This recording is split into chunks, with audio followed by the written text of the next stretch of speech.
நாம் இந்த வாழ்க்கையில் எந்த அளவு கஷ்டங்களை பார்க்குறோமோ, எந்த அளவு மன வருத்தங்கள்லாம் பார்க்குறோமோ, அனுபவப்படுறோமோ, அந்த அளவுக்கு நமக்கு நல்லதுன்னு அர்த்தம்.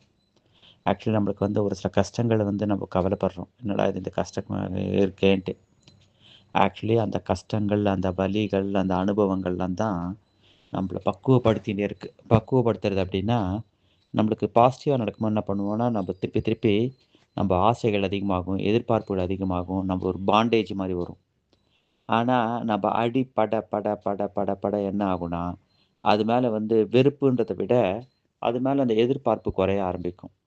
அந்த ஆசைகள் குறைய ஆரம்பிக்கும். அப்போ என்ன ஆகும்னா, ஒரு ஸ்டேஜில் அது கிடைச்சாலும் பரவாயில்ல, கிடைக்கலாலும் பரவாயில்ல, அந்த ஸ்டேஜுக்கு கொண்டு வரும். அதுதான் ஒரு அற்புதமான நிலை. அதனால தான் நம்மள ஒருத்தர் ஹர்ட் பண்ணுறாங்களா, இன்சல்ட் பண்ணுறாங்களா, சந்தோஷப்படுங்க. ஏன்னா, அன்பு வார்த்தைகள், அன்பான இத மாத்திரம் கேட்டு, கேட்டு என்ன பண்றோம்னா, நம்ம அது அடிக்ட் மாரி ஆயிடுறோம்.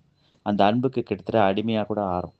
இதே ஹர்ட் பண்ற வார்த்தை, இதெல்லாம் நம்ம கேட்டு, கேட்டு பழக்கப்பட்டோம் அப்டின்னா, வார்த்தைகள் எப்படி பேசினாலும் பரவாயில்லன்ற ஸ்டேஜுக்கு வருவோம். இந்த மாரி ஒவ்வொரு விஷயத்துலயுமே சரி, நம்ம ஃபேமிலியா இருக்கட்டும், உறவுகளா இருக்கட்டும், நண்பர்களா இருக்கட்டும். ஆக்சுவலி அவன் ஏமாத்திட்டான், இவன் எனக்கு துரோகம் பண்ணிட்டான், இவங்க எனக்கு வலிய குடுத்துட்டாங்க. ஆக்சுவலி யாருமே குடுக்கல. என்னன்னா, நாம்ப ஒரு எதிர்பார்ப்ப வச்சுடுறோம். நாம்ப ஒரு பாண்டேஜ கிரியேட் பண்ணிக்கிறோம். எல்லா வலிகளுக்கும் காரணம் மத்தவங்க கிடையவே கிடையாது. நாம்பளா ஒரு எக்ஸ்பெக்டேஷன், ஒரு பாண்டேஜ், ஒரு கனெக்ட்ட வச்சிருக்கோம். எப்பயுமே பார்த்தீங்கன்னா, நம்ம ஃபேமிலி, நம்ம சர்க்கிள், நம்ம ஃப்ரெண்ட்ஸு இவ தான் நம்மள நோகடிச்சுட்டா, நம்மள புரிஞ்சுக்கல, நம்மள தூக்கி போட்டா அப்படின்னு நெனைக்கிறோம். ஆக்சுவலி அவ தூக்கி போடல, அவ நோகடிக்கல. ஆக்சுவலி அவகிட்ட நாம வச்சிருந்த அந்த அட்டாச்மெண்ட்டு நமக்கு அப்படி தோணுது. ரோட்ல யாரெல்லாமோ பார்க்குறோம். பார்க்கும்போது அவ நம்மள கண்டுக்கல அப்படின்னா கவலைப்படுறதில்லை. இதே நம்ம உறவுக்காரளா இருக்கோம், ஃப்ரெண்ட்ஸா இருக்கோம், இவாளா இருக்கோம். அவ நம்மள கண்டுக்கலன்னா நம்ம ரொம்ப ஃபீல் பண்ணுவோம். ஆக்சுவலி ஏன் ஃபீல் பண்றோம்னா, நாம அந்த அந்த அட்டாச்மென்ட், அந்த எக்ஸ்பெக்டேஷன், அந்த எதிர்பார்ப்பு எல்லாத்தையும் வச்சோம். அதனால நம்மளுக்கு அந்த கஷ்டங்கள்.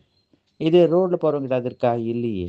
அப்ப என்ன அப்டின்னா, அந்த அடி பட பட பட பட பட ஃபேமிலிலயும், ஃப்ரெண்ட்ஸ் சர்க்கிள்ல, ஆஃபீஸ் சர்க்கிள்லலாம் பட பட பட பட நீ நீ அன்ப குடுக்குறியா? ஓகே. நீ என்ன ஹர்ட் பண்றியா? ஓகே. என்ன ரெகக்னைஸ் பண்றியா? ஓகே.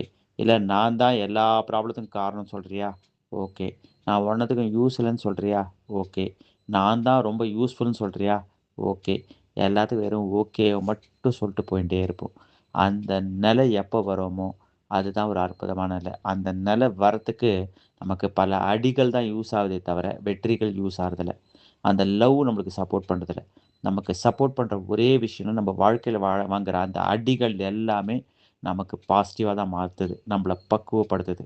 அடிகளுக்கு நன்றி, ட்ரபிள்ஸ்க்கு நன்றி, ஹர்ட்டுக்கு நன்றி. நான் நான் இந்த நேச்சர ரிக்வெஸ்ட் பண்றதே, எனக்கு நெறைய ஹர்ட்டிங்க குடு. நெறைய அடிகள குடு. நெறைய ட்ரபிள குடு. நான் பக்குவப்படுவேன். எப்ப பக்குவப்பட்டு எல்லாத்தையும் ஒரே இதுவா பார்க்குற நிலைக்கு நான் போவேன். இத தான் நான் என்னோட பிரேயரா வைக்கிறேன். என்னோட ரிக்வெஸ்ட்டா வைக்கிறேன். இது ஆக்சுவலி நெகட்டிவ் நினைப்பாங்க. இது நெகட்டிவ் கிடையாது. நான் நமக்கு பாசிட்டிவா நடக்கும்போது, வெறும் இதுதான் வருது. கம்ஃபர்ட்ல போறோம். டிஸ்கம்ஃபர்ட் பார்க்க பார்க்க அ ஃபைன் டியூன் ஆறோம். அதுதான் நான் கத்துன்றது. ஸோ நம்மளுக்கு வலிகளும், வேதனைகளும் கத்துக் குடுக்குற ஒரு பாடத்த சுகங்கள் கத்தே குடுக்கறதில்ல.